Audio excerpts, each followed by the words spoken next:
বৃহস্পতিবার চেন্নাইয়ের Apollo children's হসপিটালের সহযোগিতায় রাজ্যের জন্মগত হৃদরোগ আক্রান্ত শিশুদের স্ক্রিনিং ক্যাম্পেইনের উদ্বোধন করলেন মুখ্যমন্ত্রী।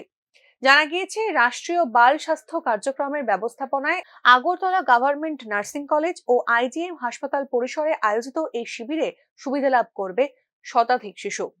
আজকে এখানে হৃদরোগ নিয়েই এখানে স্ক্রিনিং হবে। তাছাড়াও আমরা জানি যে এই রাষ্ট্রীয় বাল স্বাস্থ্য কার্যক্রমে যেখানে আমাদের বাঁকা পা, দৃষ্টি প্রতিবন্ধকতা, তাছাড়া নিউরাল টিউব ডিফেক্ট, এই ধরনের যে জন্মগত সমস্যা নিয়ে সেইগুলোরও কিন্তু প্রাথমিক চিকিৎসা এই রাষ্ট্রীয় বাল স্বাস্থ্য কার্যক্রমে সেটা আছে।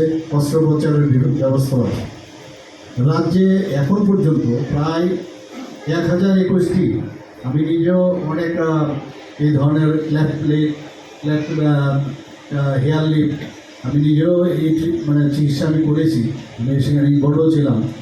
তো এখানে এখন পর্যন্ত প্রায় 2021টির ঠোঁট কাটা এবং তালু পুরোটা প্যালেট কাটা তার ট্রিটমেন্ট হয়েছে এবং 630